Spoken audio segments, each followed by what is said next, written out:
The glory of humanity is the difference, the differentiation, individuality of each person, and the fact that each individual is unique and irreplaceable, which makes each individual precious, precious, precious. I'd like to talk to you this afternoon about two classes of Americans, and it may not be the two classes you think of, but nonetheless, there are two distinct classes in America, and we have to break up. You don't get freedom peacefully.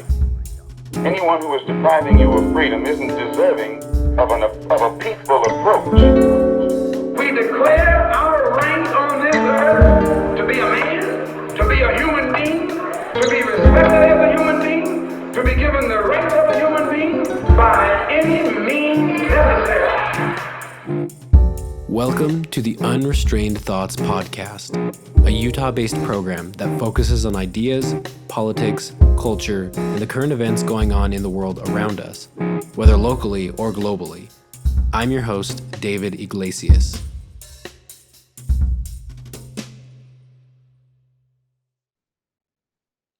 All right, welcome back, everybody, to another episode of the Unrestrained Thoughts Podcast.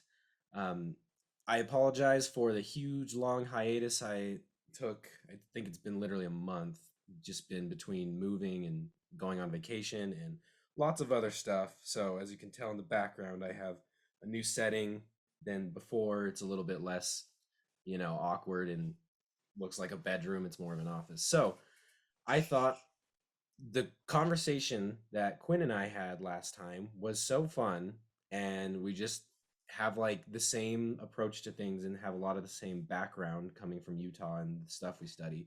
I figured it'd be fun to have Quinn back on again and cover more stuff, but this time not so much. We could talk about whatever. We could end up in this area, but not so much anti-war this time or any of the foreign policy stuff. Today, we're going to talk more about the political and cultural climate in Utah, because that's where we're both from, and this is more of a Utah-centric podcast. At least I try to make it that way. And so where Quinn is a very outspoken and very well thought out libertarian, I figured this would be a really good opportunity to talk about some of the crossover between the libertarian philosophy and the church doctrine or the Mormon Church, the Church of Jesus Christ of Latter-day Saints, which both of us have a background with. So I personally have thought a lot about kind of the dichotomy on these two things, which is weird because, it's politics and religion. Those are the two things that you're not supposed to talk about. And those are the two things we're going to marry in a conversation today. But it's more about kind of the principles underlying both sides of life, as far as, being a member of the church or having practiced at one point the faith, and then getting into a philosophy that deals with voluntarism and, peace and, property rights and just how people interact with each other. Individuality, individualism. Yes, exactly. Freedom of choice. Yeah. Perfect. Yeah. And so it's funny because anyone who's familiar with the I apologize. It is 8:30 my time, and I made the choice to do a podcast at 8 a.m. and Quinn is 9 hours ahead. So she's like at the end of her day and I'm just starting. So I apologize if I'm like not here and I'm totally just kind of spaced out. So, but yeah, anyone that's familiar with the church doctrine knows that a key part of the doctrine that the Mormons talk about is agency and the freedom to choose, and just about, see, I'm already like spacing out.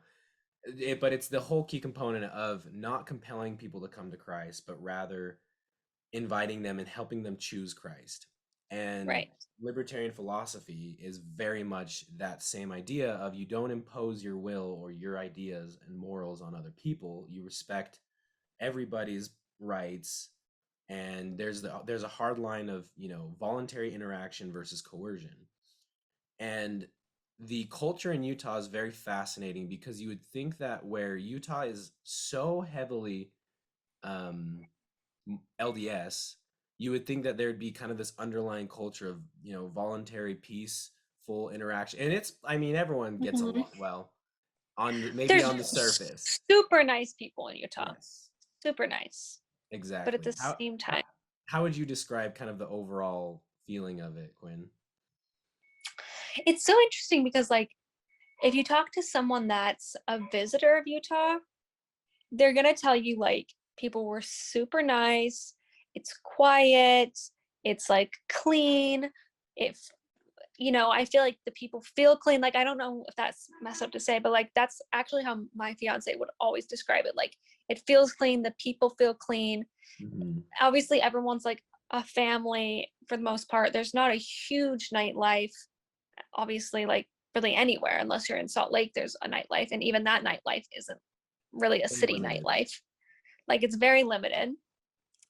And so I feel like if you ask someone from the outside, especially maybe someone from a different country or is from like a completely different state, like New York, like that's just so couldn't be more distinct from Utah, I think they would have a lot of good things to say about it. They'd also probably have some things that would be like kind of weird, like why are these like white castles all around and there's church buildings everywhere, and they probably don't know anything about Mormons except for like they used to be polygamous or something like that, you know what I mean? So but I think they're actually sometimes whenever I hear someone from like that's a visitor or like has once lived in Utah, they like really enjoyed it, and I think that's awesome because there's a lot to enjoy about Utah.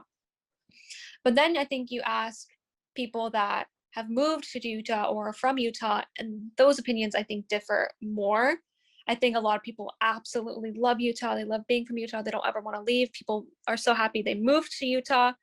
And then I think there's like people maybe like me who are not that fond of Utah and haven't had a great experience in Utah because of like this kind of I don't know, it's not even a subculture, just because of like this culture that kind of is there. I don't even have the words. I'm like, I'm losing my train of thought. That I think it's obvious, it's a culture of kind of like keeping up with the Joneses is what I always say. Like Mm-hmm. feeling like you kind of need to keep up, but not in like an LA way. It's so weird because I always kind of think of Utah like really similar to LA or California in a lot of ways because everyone's kind of like in each other's business a little bit. There's like Mm-hmm. the whole influencer social media sphere of Utah that's like really specific to like a Utah thing, Oh right? yeah. Like everyone's on social media. You kind of want to keep up with what's trendy. Like I feel like Utah is a huge place for like getting your lips done and getting injections, and The not that mommy any of that's makeover. bad. Like I have no judgment. Like my sister's all about that stuff. Like I don't, everyone has their interests, right? Like none Yeah. of that's bad, like in its own form. But Mm-hmm. you can relate that easily back to places like LA, where you kind of want to keep up with the new style. Oh, the styles 100% in Utah. Like Oh yeah. you have to be trendy with the styles. I feel like you want to drive a nice car. Like there's like that kind of culture of wanting to keep up. And that's so interesting because that kind of like not contradicts, but it just seems like it wouldn't fit when you really think about like what the Mormon church is in a way. And then you also have like the culture of gossip, of judgment, and I think that all kind of plays into that whole keeping up culture because I kind of think it all goes in hand. Like if you need to keep up, you're gonna be talking about the people that aren't keeping up, right? There's that gossip and that judgment that goes along there, and it's not like LA where you'd probably judge someone if they don't recycle or like I don't They know, like use don't, straws. they eat meat or something like that. Whereas the judgment culture in Utah is like, She's not wearing they're She's not, wearing a tank top in that photo, yeah, but she's she's not gone to wearing the temple. garments. Such a Yes. Utah thing. Like I heard they had premarital sex. Like I heard they used to party. Like I don't know, whatever it Yeah. is, like more of a religious judgment, I would say. Um, Yeah. so it's really interesting. Like I don't think there's really anywhere else like it No. in the US, like this hub of like kind of a lot of wealth, mixed with a lot of religion, mixed with a lot of When like generational families, right? It's like, yes, exactly. That's another huge thing, yeah. is like the almost like the tribalism in a way with your generational like well-known names. And like we have a little of this in Idaho as well. Like this isn't just Utah. I would say Utah's like the main, but like Idaho, especially southeastern Idaho, has a lot of Mormons as well.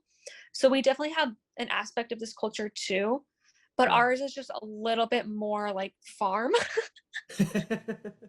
There's a little bit of more space Like just between like a people, so little it's bit of not a as farm intense. spin on it. And so it's a little bit more down to earth to an extent, but Right. like there's that same like ward drama, gossip, all those types of things are for sure happening in Utah. And then I would say that you still have that same thing in Arizona too, in certain parts of Arizona, like Mesa and things like that, where it's anywhere heavily populated with Mormons in like that Western area is going to Mhm. have this little culture thing going on. But I think Utah is obviously like the hub of it because it's Utah. Right, exactly. And it's interesting because obviously this isn't like the nature of every single church member. It's just like No, the I can't even think of words. It's the just the aggregate accumulation. accumulation. Yeah, just so many all centered in one area, and it just becomes a bubble. So like Utah Mormons, there's kind of this whole thing for people who aren't maybe as familiar with, the Mormon church and the Mormon culture. A lot of people will often say like they're Mormon, but they're not a Utah Mormon. And there's like actually a lot of truth to that because like someone who's from Utah and is part of that, grew up in that bubble. Now, granted, I grew up in Utah and I definitely 100% Utah County, Orem, Utah does not Yeah, get Utah is bubble than Orem. It that. does not get more Utah Mormon than that. Orem and Provo is like the Is hub the of the most hub of the hub. Utah part of Utah. And Yeah, so, fortunately, I grew up, going to California. My family is not one of these families that was generations in Utah. They moved from same, California to Utah. So I was fortunately same. able to see outside a little bit of that bubble. I grew up going to going to California and then going to their grocery store and be like, "Hey, they have a wine section. That doesn't exist in Yeah, Utah. Why don't they have wine section?" yeah, yeah, So many little things yeah, like yeah. that. But it's very unique in its own way where Utah just the culture is very it's the result of just decades of like people being here for their families being generations and then just it's this weird environment and what's fascinating as far as kind of well, I guess hold on. I should clarify. Anyone who's listening that might be a little bit like, wow, they're just trashing on Utah or on the I Mormons. was That's just gonna that's not say that's not that's not what the point of this is because um no. like obviously well, there's no I don't have any issues with people that are members of the church. I don't personally practice anymore. I used to be an active member and everything, but I don't do that anymore. But I don't have a problem with it and I'm not and this kind of gets into an interesting thing that I want to cover as well as I personally am not someone that when I stopped practicing, I turned immediately into kind of like bitter and Right. angry. And so Yeah. that is one of the things that's very um I found well, it's bizarre, but I can see why at the same time. A lot of people who Yeah. grew up LDS and are from Utah and they served missions or whatever, and then they stop practicing for one reason or the other, and then they become very bitter. And so there's kind of Yes. there's this s- I mean, there's a lot of Very different black people and in white. Utah. Yeah, and you have one half which are like very devout LDS members, and then you have the other half which are like very angry, very anti LDS Yes. members. Well, they're Yes. not members and it's funny because they rip on so like to start picking at the other side, the anti-LDS people or those who are former ex or whatever, they they just talk so badly about like how LDS members, active people, it's like their identity and like they're just everything is church and Right. Mormonism. Right. But then their whole identity is like the counter. Like it is just as much I- part of their identity to be Yes. anti-LDS as it is for these Then people to be, to be yeah, LDS. exactly. It's like they're still imprisoned in whatever they think was a prison for them, you know? And I just want to interject here too, just to say, like, for me, I'm still a practicing member. I go like inactive a little bit sometimes or whatever, like as far as like going to church. But To be fair, and you part of live that's in a just because I move so predominantly much, Muslim it's hard to town. find. Yeah, like it's hard to just like want to go because it's like sometimes just hard to find a ward that you like even feel anything for. And I just like I had issues with like going to church sometimes, but I've never really had like necessarily like a super big faith crisis with like the doctrine or anything like that. Like it's always been a big part of my life, and like um I just can't imagine myself not being a member because that's just personally like where I feel like it fits for me. Right. But I'm probably not like the traditional member. I know I'm not the traditional member at all.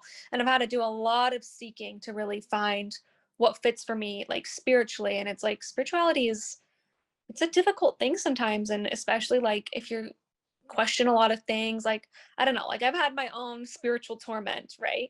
And I'm still kind of figuring things out. But like you're someone that's not practicing anymore, I'm someone that is practicing still, and so we'll just kind of like preface that.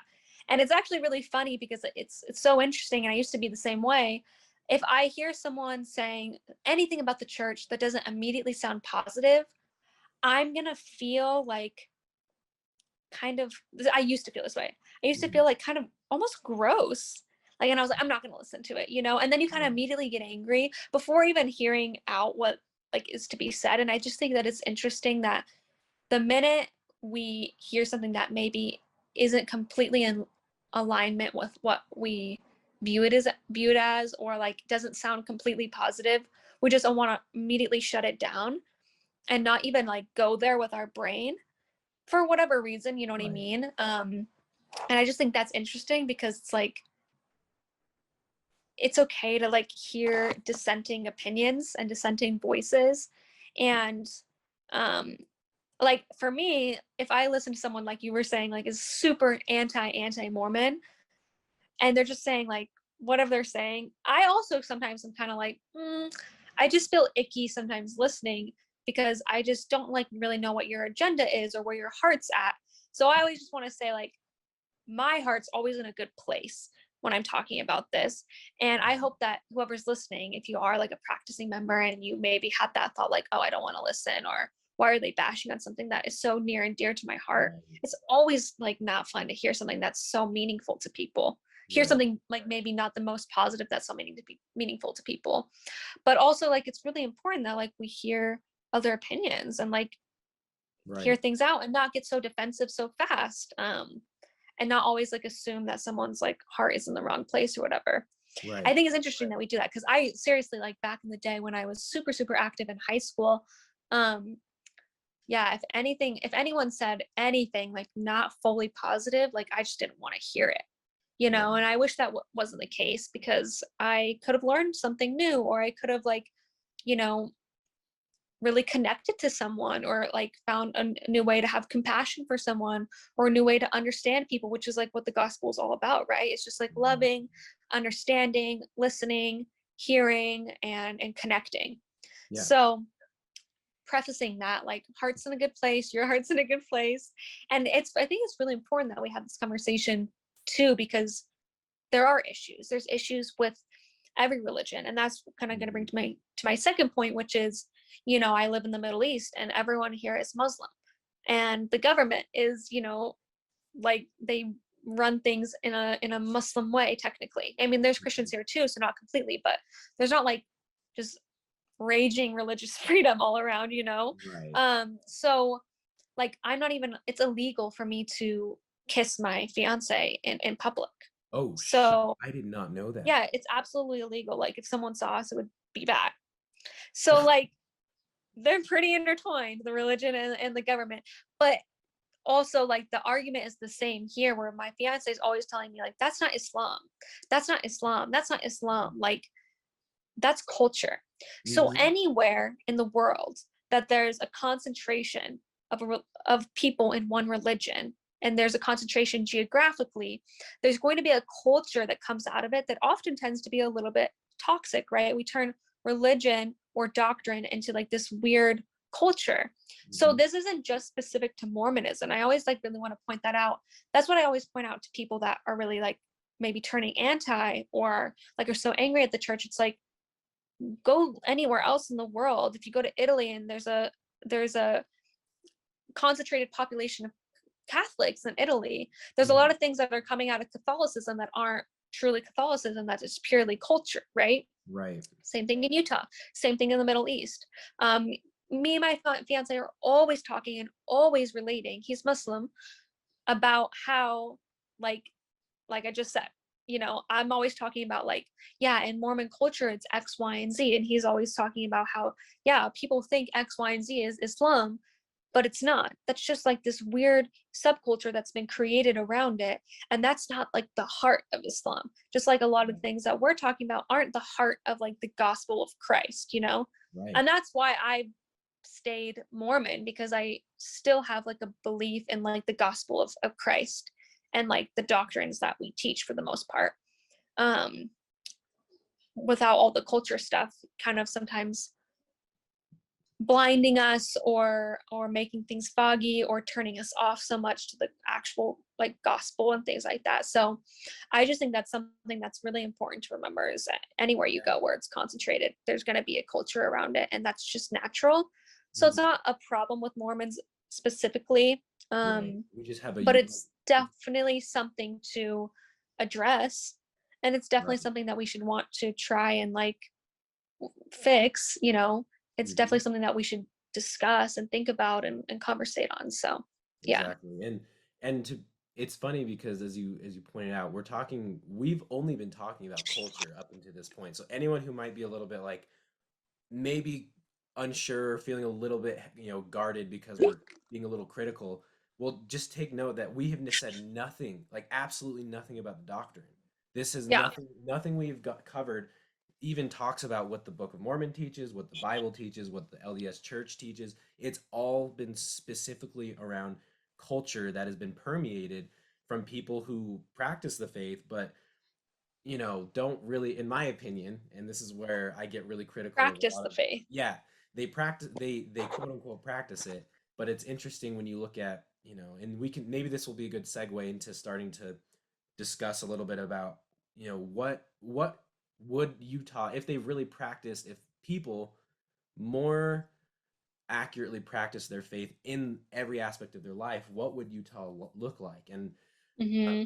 because the doctrine itself, as we mentioned at the beginning, is very much, choosing to follow Christ. They literally, the LDS Church literally creates CTR rings. So it's the little rings that are green that say CTR. I mean, that was when I was a kid. I don't know if they still do that, but that was like a catchphrase: choose the right, choose. That's like so Mm-hmm. critical. We all chose to come to this life. We all chose to, be children of God, and we all chose to Yeah. follow Jesus. And so there's this huge emphasis on the importance of agency. And if you're familiar with, Mm-hmm. again, the church doctrine, the Mormon doctrine, there's the whole lesson about the pre-mortal existence. So before people arrived on earth, there was this big conflict in heaven where, I think it's like a third of the hosts in heaven Mm-hmm. chose to follow Lucifer's plan, which is, who turned into Satan. And then everyone else chose to follow Jesus's plan And because Lucifer's plan was no choice. exactly. It was very much about disrupting the entire role of agency. There was no Yeah. consequences. Everyone would just do what Choose was right. good. You couldn't do Yeah. wrong. And so there's this essence to the entire doctrine, which is agency. But then you look at the laws and you look at a little bit how Utah, the culture is, and what in the legal structure of, like, for example, as far as I'm concerned, gambling laws, like very strict gambling laws in Utah. Like you don't go Yeah. and you can't see casinos, and you can't just go gamble like you would in Vegas. People, there's constant jokes of like, hey, let's just drive over to Wendover or Vegas and we'll Mm-hmm. go do some gambling for the weekend. Or our liquor laws. Our liquor laws are Our liquor so laws are huge. strict. Yeah. I mean, you can't buy liquor except for beer. You can buy like beer Hmm. and like seltzers, like less than 5% at gas stations and at grocery stores. But Right. other than that, you can't buy wine or any liquor or anything like that unless you're at a liquor store. And those, close at 7 p.m. Owned They're by not the open on government. Sundays. And yeah. And then on top of that, like liquor laws within like a restaurant. Like I can't take a bottle of wine that I haven't finished with me home if I wanted to. Right. I can't even actually have liquor without a meal if I'm at a restaurant. I'm not allowed to order liquor if I haven't ordered a meal if I'm at a restaurant. If I'm at a bar, I can order it, Mhm. right? So Yeah, and they have signs, this is a bar, not a restaurant, or this is a restaurant, not a yeah, bar. yeah. And then like obviously, marijuana is not a huge one because I feel like there is actually medical marijuana in Utah, which is actually great and awesome, Approved, for sure. and a huge step forward. But it's not that surprising that there's not legal recreational marijuana because that's not super popular across the whole U.S. yet. Right. But yeah, I mean that's another one. Trying to think what else. I think there was a law on the books, not that they enforced it, but I think there was a law at one point that it was illegal to have premarital sex, which is like Like that is back in the so. day, What's that? like back in the day. Honestly, I could be wrong, but I feel like I heard a story in the last couple of years that they like officially took that law off the books like recently. It just Weird. had I been wouldn't be there. surprised if that was something like implemented way back in the Yeah, day or like exactly. It's like an old one, but no one yeah, like knew about it. It got forgotten. No one enforced it, but it's just kind of like, yeah, okay, that's clearly a religious, belief. That's clearly tied to Christian or yeah. LDS teachings. And so it's funny because we all talk about like the importance of separation of church and state. We think of freedom of religion and all that good stuff. Especially, Utah's a lot of, it's mostly conservative Republicans, or for a long Mm-hmm. time it has been. And so, these people are very adamant about following the Constitution and all these, liberties and making sure things are, in the right order and separated where they need to. But in our actual state, it's very much, leaning in a way that, and it's not even that the church directs it necessarily. It's not like the No, church it's just sits down. It's influenced just, heavily. yeah, everyone just kind of agrees. Most of the lawmakers practice the same faith, and so for them, it's not a big deal.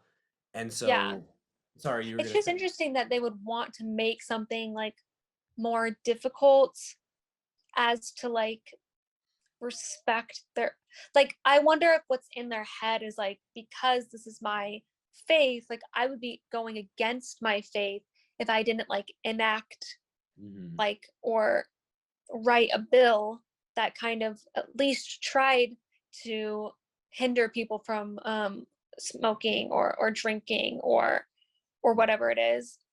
And it's so interesting because I just like wonder what the thought process is behind it. Like, are you trying to hinder people from doing it so Hmm. that they'll and like de-incentivize them from like doing things that you might think are a sin so that they'll like Right. come to Christ?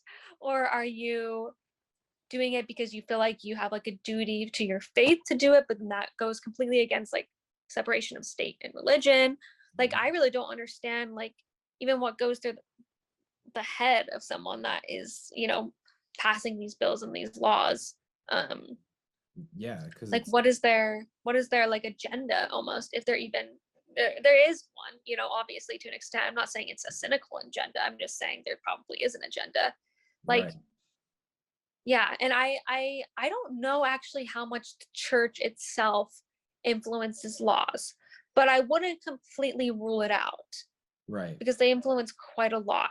But like again, I don't think it's like in a cynical way, but it's It's just just. interesting because why?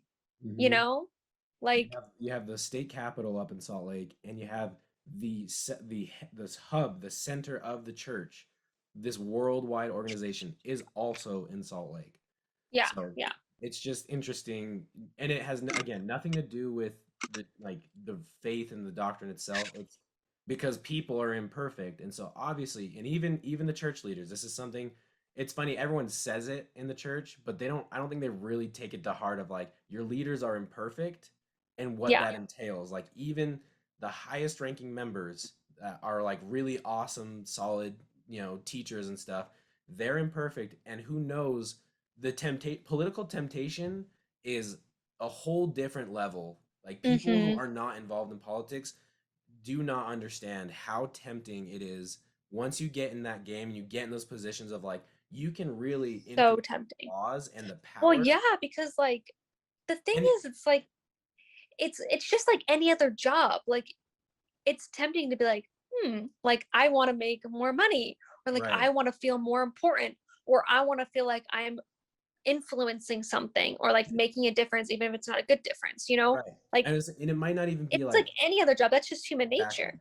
Yeah, and it might not even be like in a cynical or like nefarious way. It No, could just be like, hey, you know what? I'm a representative of Christ. I represent this church. I'm here to spread the gospel and make the world, more Christ-like.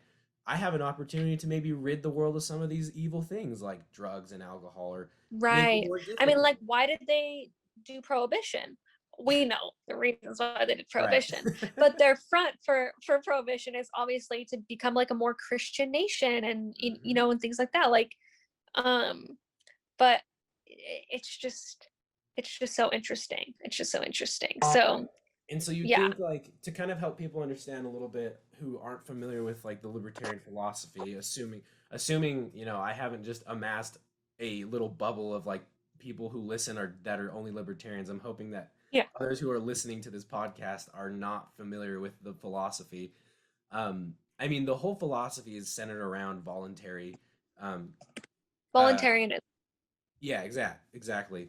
And like consensual acts between people, not just sexually or whatever, but like in every aspect. We're talking about, you know, who you associate with and what like, marketplace exchanges, Yes, you have property, you own your home, your private property, you get to decide who comes in, and everything is centered around this idea of, as long as you are not forcing someone to do something, you are free to do what you want. If you want to consume any kind of food, drug, or whatever media, you can do that as long as you're not doing it in a way that's, if you're stealing from people to, feed your drug addiction or to get drugs, that's a problem because you're stealing from people.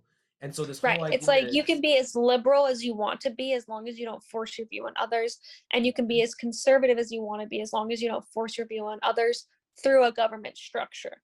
exactly. And And this, obviously, like without a government structure, either like violently or and things like that, as long as you're not um repressing, as long as you're not infringing on anyone else's life, liberty, or pursuit of happiness, is how I always say it, then you're exactly. free to do as you please.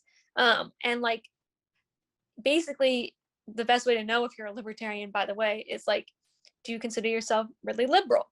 Okay, yeah, I consider myself like really liberal when it comes to like social issues or whatever it is. Okay, do you think that the government should enforce your view of the world on everyone else? And do you think that the government has a responsibility to make the world more liberal, like as far as like social things go? If you Mhm. say, yeah, I think the government has responsibility to, further my view of the world, then you are a liberal. If you say they don't have that responsibility, I have that responsibility through my actions, through my community, through my works, things like that, then you're a libertarian. And vice versa. If you're super conservative and you think that the government has a role to make the world more conservative, then you're a conservative, a Mhm. Republican. But if you're, that's what I'm saying, a Republican and a Democrat. But if you're conservative, but you think the world should be made more conservative through your actions, your community, your works, things like that, then you're a libertarian. Right. So I feel like that kind of sums most of libertarianism up. Yeah, no, that's definitely a fair way of kind of, boiling it down just to the idea of as long as if your core beliefs are just centered around, not requiring that it's a law that other people live that way, but rather Mm-hmm. you, as they say in Christian doctrine, be a light, what is it, a beacon on a hill, be that Nice. example Yeah. for others. Yeah. So yeah, I mean that's the whole essence of like what the philosophy is, and then you compare that to the Mormon church doctrine, and it's like they're so similar in that sense of like There's a lot of parallels in that sense, for exactly. sure. And so it is unfortunate because this leads so many people good people. I know so many in fact I think most of my close friends aren't members, and they're not even, some of them are former members, but a lot of them just aren't members. And it puts this really unfortunate negative image on Utah and how Utah's run because then they're these people that are feeling like, okay, well, the entire state is run by the church, which you can't blame Yes. them because that's how it really feels. Even as someone who's from that background of being a member, and even when I was more active, I still kind of saw weird things of like, why are we enforcing it? Like, why are we making this the way? And then those people fall away. And oddly enough, I've noticed that at least like 20-year-olds, 20 to 30-year-olds who fall away from the church or just become very anti LDS because Hmm.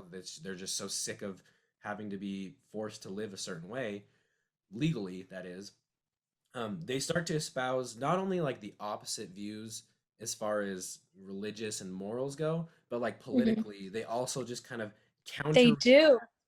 And so They it's counter. very fascinating because there's a lot of Yeah. people I know who like they're not politically inclined, they're not like very politically active, but they start to kind of grab hold to more like progressive left-leaning political Hmm. views because generally, not everybody, there's plenty of left-leaning progressive Mormons, but generally a lot of them, at least here in Utah, are conservative. And so it's just kind of a Yeah. counter reaction to that. And politically, then it starts to go a different way. And it's like, I don't think you really believe those things, but you're just kind of Yeah. like I just think reacting it's full against. like rebellion. Because I think there's a lot to it too. I think it goes deep. Like it's easier to live in a binary world and it's easier to have binary opinions. It just Mhm. is. Like that's just the fact of life. My life was so easy when I really think about it. Like my inner turmoil was hardly inner turmoil when I like lived in my high school era where there was not one thing I questioned about the church. There was not one thing I questioned about the doctrine. There wasn't, I felt super firm and secure. I had obviously like never lived outside of my own bubble too. Like I lived in Utah and Idaho and in South America for a year when I was a kid. Like I lived in the bubble as well. My parents were also from California and Vegas, so I had something. But Yeah. like ultimately, no, I still lived in a bubble. Of course I did. Every American lives in a bubble. And so to an extent. And so like my view of the world was binary, but things were black and white. And I always felt like I could always find the answer within the church or whatever it is, and that's easier. It's so much easier. And one of like the most difficult things that I've been through in my like adulting time, because I'm just 23 now, has been like is been realizing there's a lot of gray, and then been trying to like reconcile that, Yeah. and been trying to figure out what that means for me. And there was just never something pulling me to be black or white, and so living in the gray, I guess, or like trying to Mhm. understand this gray has been really, really difficult. And it's honestly like it's really hard. Like the amount of times like I've cried about my spiritual life and just trying to figure out, what do I believe and what really fits in my heart, and how can I like really allow God to be in my heart, but also understand that I have personal revelation and it doesn't sometimes fit with what general council says with the church, and like all these things, right? So Mhm. it's hard, I feel like, to deal with it. And I think sometimes like, especially if you don't have, I've been really, really blessed to, I think, just maybe have good guides, or like maybe like have like I was about to say Heavenly Father. You're right. Like maybe God like blessed me to be able like to be prepared for like this gray nuance or whatever. I don't really know. I'm not saying that like I'm stronger because I chose not to be binary. But I just think that a lot of people obviously are not going to want to choose to go through that turmoil, and it's easier to just go completely anti. Mhm. And I think that's just because there's a lot of hurt in it too, because There the way the church is set up, and it's a truly a problem. And there's Mormon scholars. The most I've learned from is the vice president of the Mormon Institute at BYU. He's a Mormon scholar, and he has done more for me than anyone else. And he's taught me more about like what is church, what is doctrine, and things like that. And Yeah. the way that the church is set up, that the way that we're taught it, right, is a domino effect. So the minute that you don't believe in, let's say I'm like, okay, well, I don't really agree with what my bishop said. Okay, but my bishop was called from God by the stake president, Mhm. who was called by God, supposedly. He was a calling from God by the one that's higher up, that's higher up, that's higher Mhm. up. Hierarchical, Okay, yep. then I maybe don't believe something or don't fully agree with something that like a prophet has said. Okay, well, if I don't believe in what the prophet has said, then I might not believe that he's a prophet of God technically, because I'm supposed to believe everything he says because he's a prophet of God and he was chosen by God and he is like Christ's mouthpiece, Yeah. right? Spokesman. And that's such like a key point. So it's like, if I don't believe that, then maybe I don't believe what Joseph Smith said about them being prophets of God, or what the Doctrine and Covenants says about them being prophets of God. If I don't believe in the Doctrine and Covenants, then maybe Joseph Smith wasn't a true prophet, and then maybe the Book of Mormon's not real, and then I don't believe in anything, right? So it makes you feel like if I don't believe in the first thing, all the dominoes crash because they're all connected. This is wrong. This isn't actually church doctrine. And I won't get into like all the specifics of that because I don't fully know, number one, but this is what this incredible, I don't know if I should say his name, but he's the most amazing man I've ever met, the cutest old man of all time, a blessing in my life. And he's a Mormon scholar and like really renowned. This is what he taught me, like, because I just was having so much like anxiety about like not understanding, like, how can I stay Mormon, but I have all these issues, but I want to like stay with my church, you know? And he's like, you're thinking it as a domino effect, which is how you've been taught, but it's not a domino effect, right? And so I feel like because we're taught that, and because in the church, we're taught things like so black and white, like I said, where it's like, the church is true, right? Even that saying alone is actually completely out of context. The idea of a church being true is completely false. That's another part of like doctrine that's really misunderstood. But we're taught so black and white that like from the time we're children, like we're singing songs like follow the prophet, he knows the way, that no wonder that when one thing is kind of like crashing down, the whole thing goes up in flames. The minute that someone learns that the Joseph Smith account of the first vision actually has like, there's actually like 9 different accounts of that, and they're all kind of different, right? But we weren't taught it that way for like the first 16 years of our life. So when we hear that, it kind of like makes something crash inside of us, and then maybe we want to go a little bit deeper, and then we hear all these things that we weren't taught in church that were actually kind of controversial. Every religion has controversy, that's just the way things go. But if you don't know that, you don't understand that, you haven't studied other religions, you're not going to understand that no religion is perfect because they're ran by men.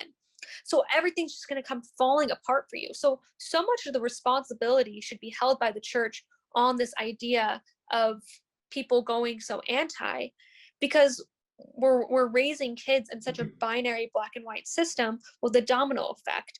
And so the minute that something doesn't align perfectly, and that person's kind of an out of the box thinker and has questions and isn't just going to blindly obey and isn't just going to, you know, be blindly obedient, they're going to fall into some issues, and they might not want to go through the spiritual turmoil of being like, wait, maybe everything I, you know, grew up thinking isn't a lie, but isn't exactly what I thought it was, and I need to live in this gray now.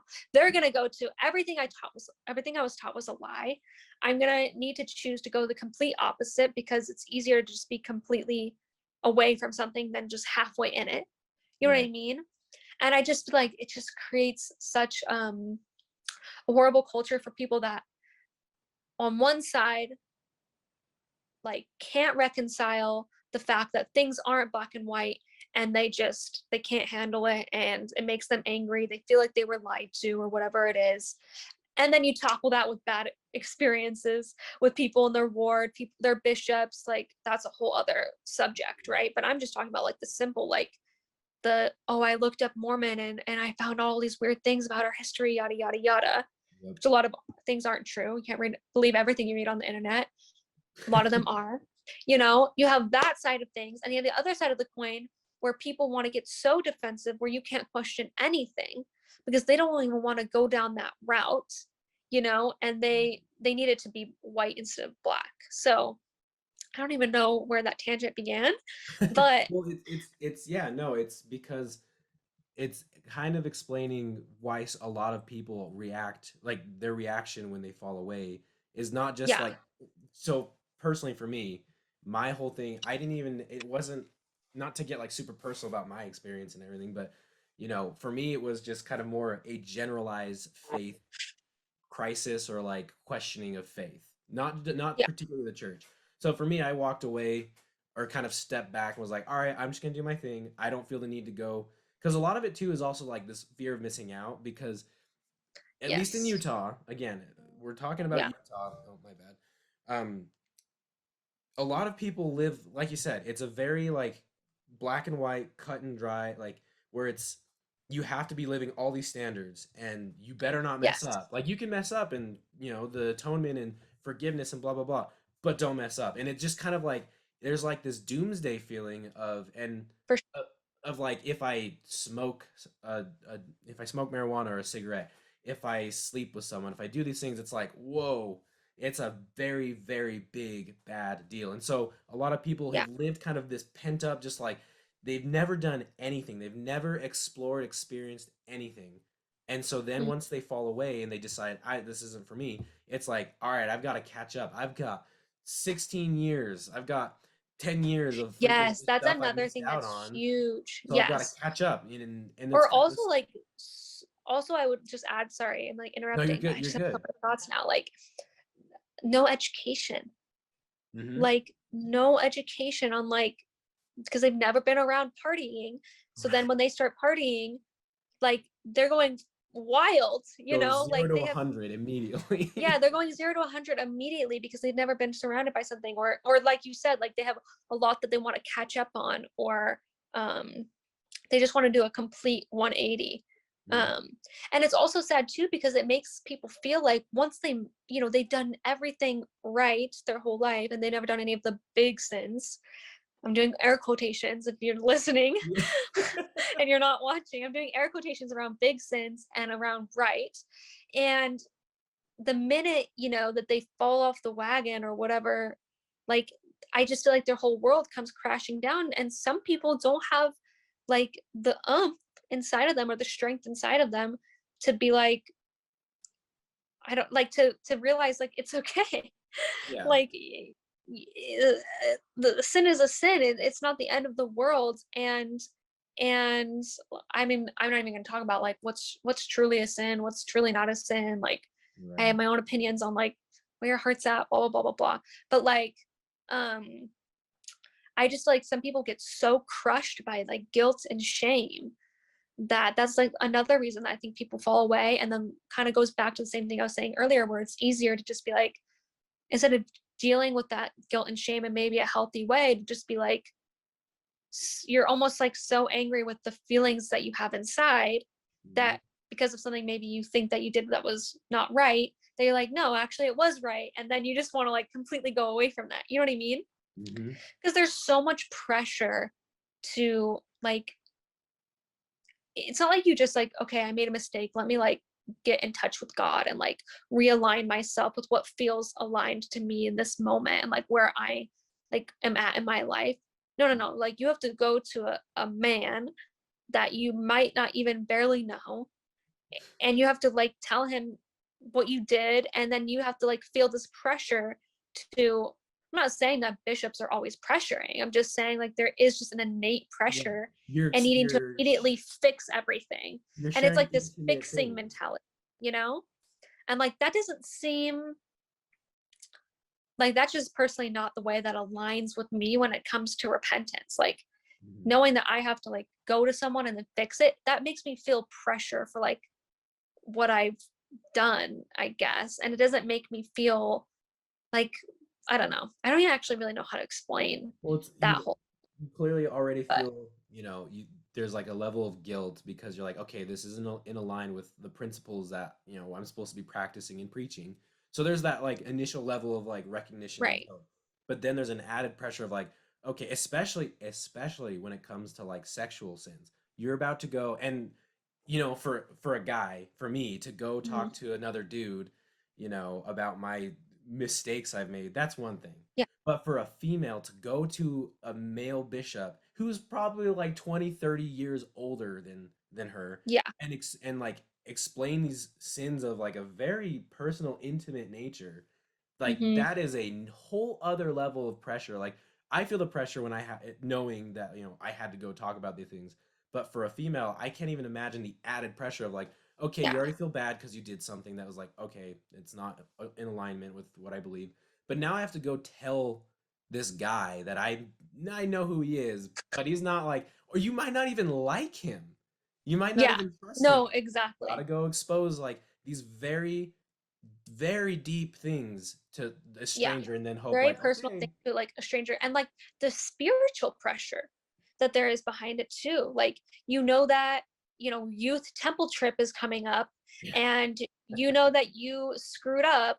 So now you're like, can't go to the temple, and now everyone's probably going to know, including your parents, because why aren't you going? You're going to have to fake sick. You're going to have to like lie and be deceptive, which is like not Christ like. There's just such a weird spiritual pressure. Like if I've messed up in my life, like I don't want to spiritually run. I need to spiritually crawl back to like whatever aligns with me, and that's a whole other conversation of like the pressure of like needing to be aligned with like every principle at once, which puts so much pressure on just like perfection as well. hmm, And it's like there's just a spiritual pressure behind that entire practice. And luckily I feel like that's being, I think, improved, I think, yeah, at the church. I mean, especially the aspect that you were talking about like um being a girl, like, and not wanting to go to the bishop. Like you can have like your parent present, or you can have like a friend present, or you can have whoever present. Or like I think there's definitely a whole culture of like LDS people that like I feel like I'm in more of a circle of, that are like, I'm not going to the bishop at all, hmm, and that's where I fall. Like I have no need to go to a bishop for like my personal things. Like I have my relationship with God, and I don't yeah, necessarily believe in like that authority type stuff. I have my own questions about like that side of things, but there's definitely a whole culture of people that are like, it is intimate details. And there's also a lot of issues with bishops asking specific questions about these intimate things. And like, hmm, where's the need for that, number one? right, But that's been a huge part, that was a huge part of my life, like with bishops asking really specific questions about all kinds of things in my life, and it's just, the whole thing is kind of messy. And I think that there's hopefully going to be a lot of progression with that. I think it's already started, so that's great. And that's one thing I think that the church does do good on, is I think there's enough space for brave people to start speaking out about things. And then all the people that maybe didn't speak out but agree, it kind of starts a movement within the church. And I think that's a big thing that's happening right now, is I think there is a huge movement within the church. And I'm like someone that's still kind of like, I have like my ick with church things, hmm, which is partly why it's hard to be active sometimes. But like I definitely recognize that there's a big movement to make things better. And like we have really strange processes that we have to go through sometimes, which were all implemented in like the 60s and 70s, that you weren't even a part of the church so long ago, like all these things, right? And I think there's a huge movement to fix these things, that may seem strange or may seem really unnecessary or really counterproductive or really actually just turn out to be hurtful. But I hmm, think that all of these things contribute to this larger culture of binary ism yeah, and becoming anti, and especially amongst 20 to 30-year-olds, like the youth. Like if you're, that's a really difficult time in people's lives, especially if you're single oh and you're yeah, not married. It is a really, really difficult time in your life when it comes to church stuff, because it's just, there's almost like not a space for you. And yeah, it's really yeah. interesting. And so we've spent a pretty good deal of time kind of providing some of the criticism on kind of how things are going, like things on the church side, the culture and some of the procedures and stuff that's happened. Now, to be fair, to be a good libertarian, you're supposed to piss off people on both sides of the aisle. So I kind of want to Yes. shift a little bit and start to be critical and piss off maybe some of the other side of people who are now no longer LDS or who just never were and are very bitter and spiteful. So we just spent the last good a good chunk of time talking about why it makes sense that this exists. It makes sense why people Yeah. feel the way they do in a negative and aggressive or defensive manner against the church. There's no question why that would happen.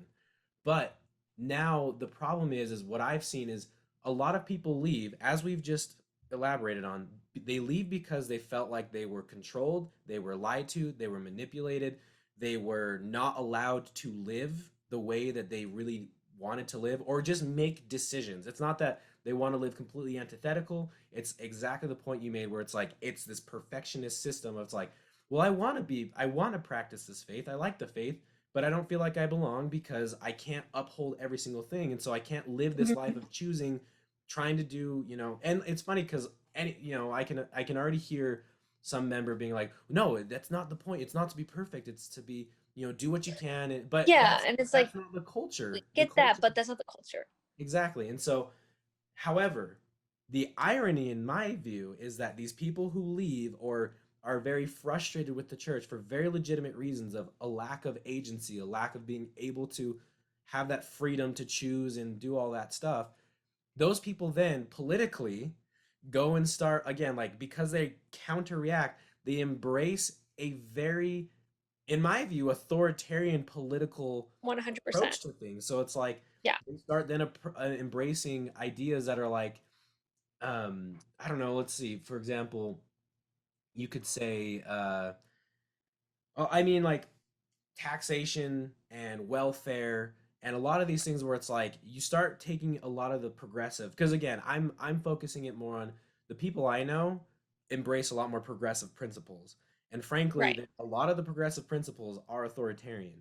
Anything that has to do with Yeah, taxation. like Sorry. anti-capitalism, just like your typical leftist Mm-hmm. democratic socialist, I would say, is they turn Yeah. pretty quickly to, they get into, the identity politics, wokeism, Mm-hmm. um, and just like this authoritarianism when it comes to like censorship and all that type of stuff. Like just the classic Democrat agenda.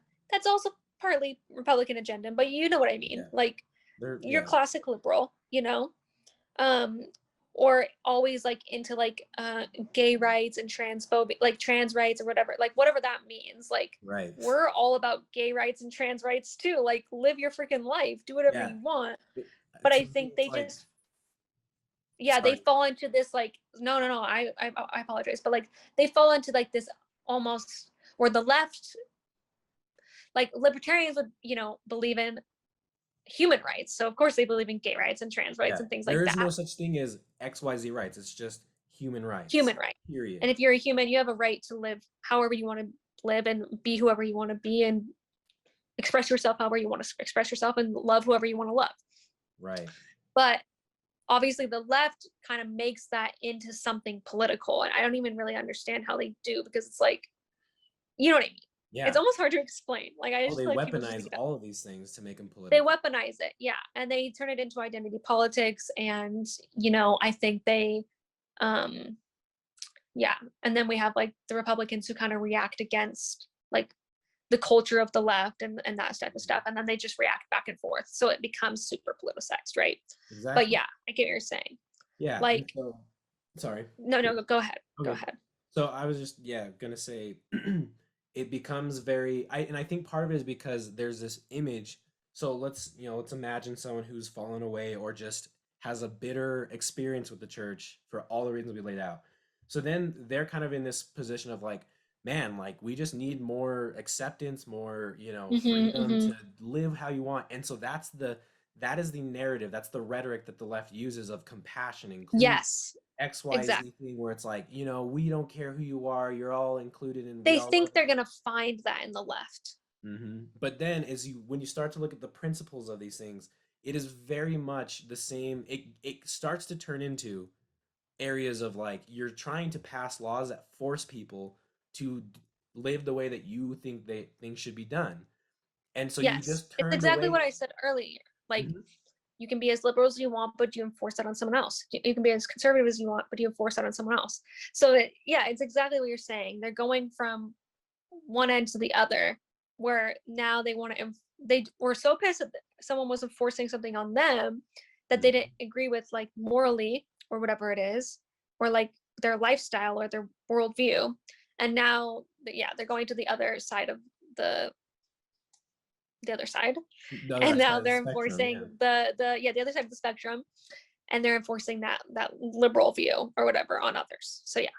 Right. And it's all in the name of compassion, which is ironic because again, the church is all about choosing the right, love your neighbor, all like those Mm, good principles of like peace, love, Christ, blah blah blah.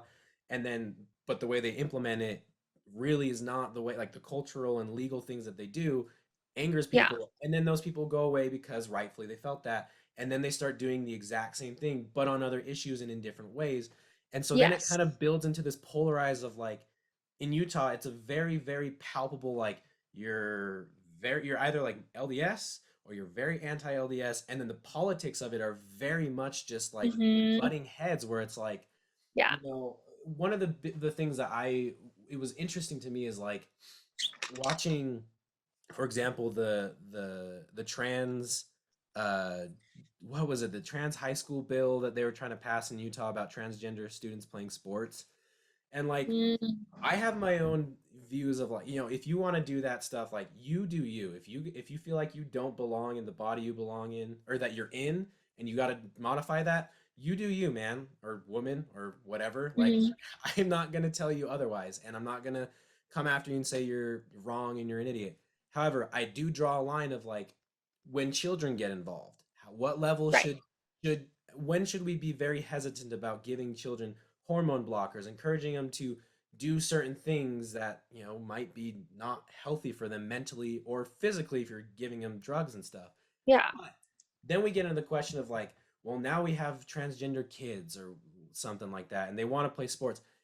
The problem is because we have these public schools where it's forced integration and it's forced Hmm. people to interact in certain ways where it's like, you know what? If there are people who are so adamant about doing that with their kids that they encourage them to live that way, which again, I can even imagine there are questionable cases of like when does it get into child abuse?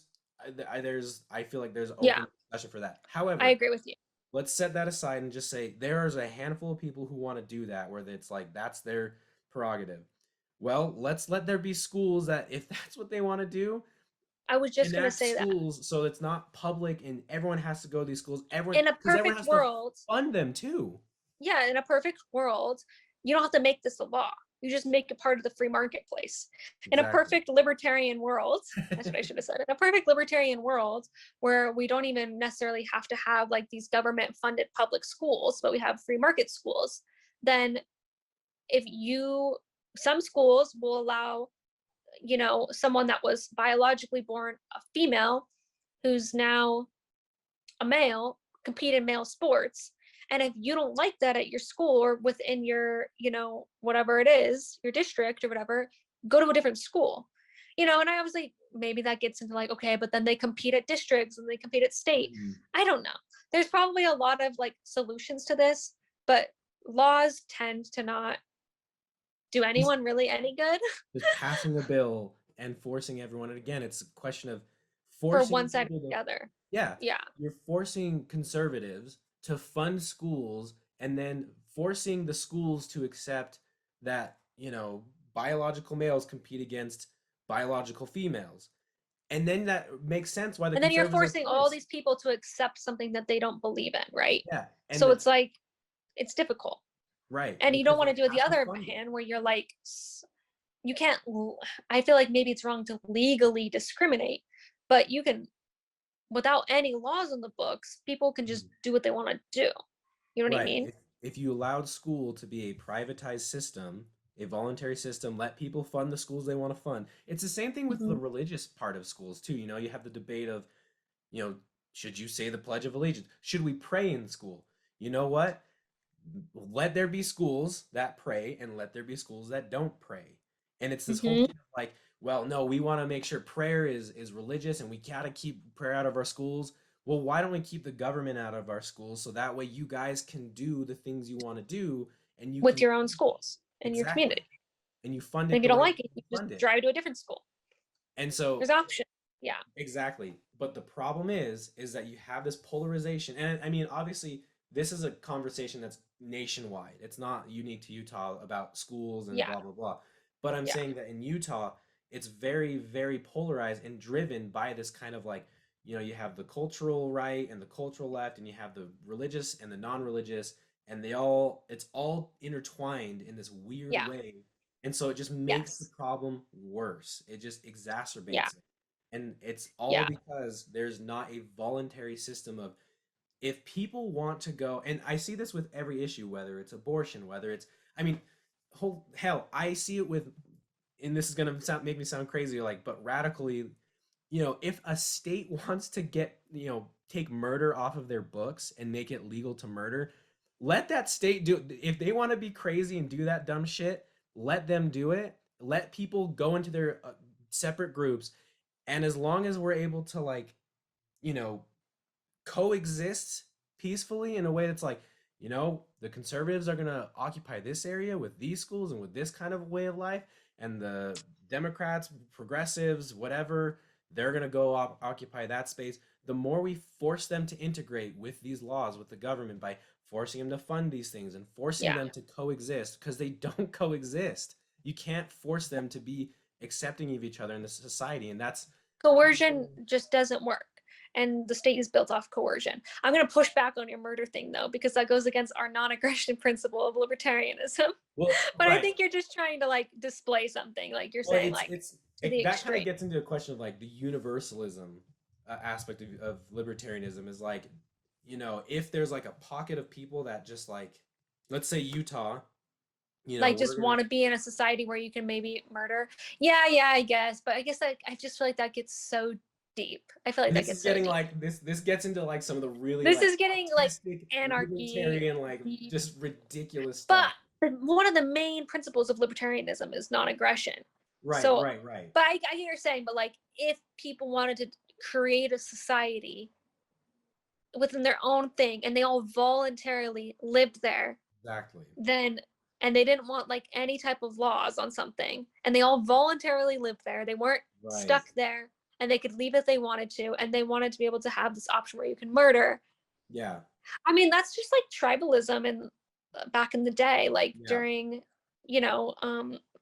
like the 500s, 600s in like Arabia. Like it's all Mhm. just tribes. There's no government. And so like if this person kills this person from this tribe, that tribe's coming after you and they get to kill someone from that tribe. So Mhm. I get what you're saying. Okay, I get what you're saying now. Right. Yeah. And so again, I hope I didn't lose people with just the absurdity. I I know. just some Like like this it's one. very typical in like libertarian circles or philosophy to like take the most absurd thing and just kind of like make an example. And so like I won't die on this hill of like talking about communities or societies that approve murder. It's just this idea of like you said, voluntary, like, and obviously we're talking about hypotheticals in the perfect world, but like it's an image, it's a standard we can work towards and look at, like, okay, let's reconsider how we do It's these the things. principle of volunteering Yeah. and non-coercion, and yeah, I think it's just like that principle. And so to Yeah. kind of like tie it all back up into this nice little bow, where we're talking about church and culture and religion and politics in Utah, it I feel like there's a, especially again, the 20 to 30-year-old, this demographic of Utahns, you pointed out, and I think this is really important to highlight, is there is a shift in people's thinking right now, both religious minded people, or in a religious aspect and a political aspect. I think a lot of Mhm. people our age are kind of caught up in this spot of like, okay, well, I don't like, the religious part of these things, or I don't like the political part of these things. I don't identify with either way that we've traditionally gone. And so the point of the conversation I wanted to have with you is like kind of explore and help people hear that like there are a lot of us who are recognizing that it's not just this simple duopoly between Mhm. you're either Mormon or you're not Mormon, or you're Democrat or you're Republican. There is a very large number of us who are just starting to feel like it doesn't have to be as black and white. And as you so There's well, nuance. yeah, it's like you so well, explained kind of this gray. We're in this area where we're trying to understand and explore how do we go about not living these traditional um, polarized ways. And I think that's what the beauty of this philosophy that you and I share with libertarianism is. A lot of people have never heard these simple, principles and ideas of like, yeah, really basic ideas. Like, and I want to just interject before I forget, go like ahead. right here, you know, this is stemming from just the focus on the individual and Mhm. not the focus on the collective. You know, like when you think of yourself as an individual, you don't have to be a part of the Democratic Party or the Republican Party. And you don't have to be like full Mormon or full anti-Mormon. Like those are groups. Mhm. You as an individual are extremely complex. You have nuance to you. You know what I mean? And like I feel like just following like your own compass in a way. I'm like super into like the idea of like alignment and energies and like just kind of accepting where you are in your life at one time and like really getting in touch with yourself and like getting in touch with your like spirit almost. And like I think it's all like stemming from God. Like I think God created the world, he created energy. Like that's a godly thing. Like that's physics. Energy exists in the quantum field, you know what I mean? But like just I feel like just getting in touch with yourself and really seeing like where you're at and where you align and getting out of like the group think is really important. And I think that's something that's really beautiful that libertarianism offers, is because I don't know, I just feel like there's so much focus on the individual, and like you don't have to be a certain type of person to believe in like this philosophy. Like I feel like if you're like Republican, sometimes like me being a Republican prior to this, like you kind of have to like almost fall into like this culture of like pull yourself up by your bootstraps and like, you know what I mean? Like Yep. that, like it's all about hard work and like don't be Suffering a by yourself. Yeah. like don't be a pussy and like whatever it is. Excuse my French. And like the maybe the liberal mentality is like the victim mentality a little bit, or whatever it is. Like you don't have to fall into either of those like subsets culturally. Like you can be culturally whatever the hell you want to be when you're a libertarian. Like Mhm. like the amount of random weirdos that are libertarians, because it's really just the idea and the essence of just like philosophically living in your own like life and in your own like alignment, I guess that makes sense.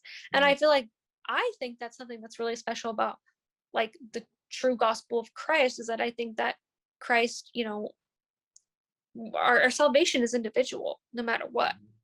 Our relationship to Christ is individual. And Christ knows us inside and out, and Christ knows our heart, and he knows where our alignment is. And I think Christ wants us to be able to get in touch with our spirit and ourself, and maybe that's like the Holy Ghost. I don't know. I don't really think of it like that, right? I'm just trying to relate. But Yeah. like I feel like those are like really cool things, because I think that the gospel of Christ really always focuses on individualism. And I think that that's maybe like a good way to, that's how I would kind of maybe sum everything up, is just like the focus on the individual and the nuance of that. And that's why it's okay to live in this gray area or this nuanced area and not be so binary in your thinking, because you may not agree with everything here, and you may not agree with everything here, and you don't need to conform here and you don't need to conform there. That's absolutely not necessary. You can actually live in the middle space and do a lot more good, I feel like, there. you Right. know And I do want to kind of clarify though, so for people, don't think of uh, the libertarian philosophy as like the middle ground fence kind of no. taking. It's a very hard line differentiation from both left and right political spectrum as far as Democrats and Republicans go.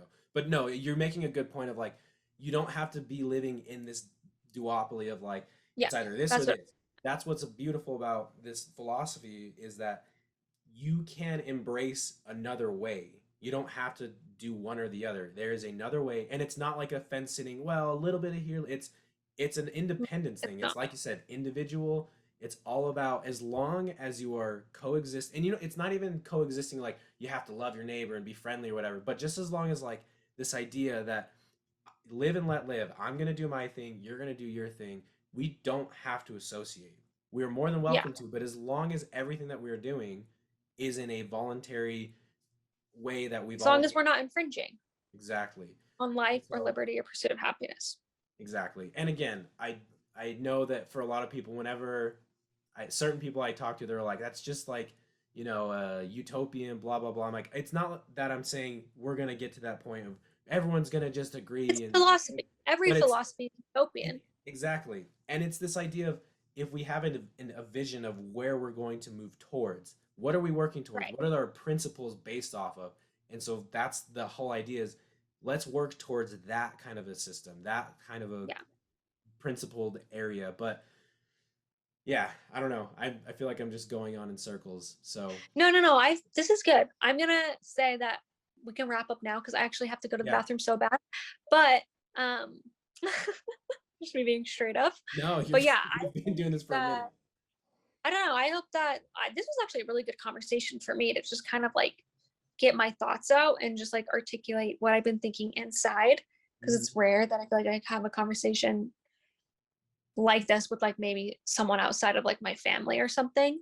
Yeah, But yeah, I think it's a really important conversation. I think it's really interesting.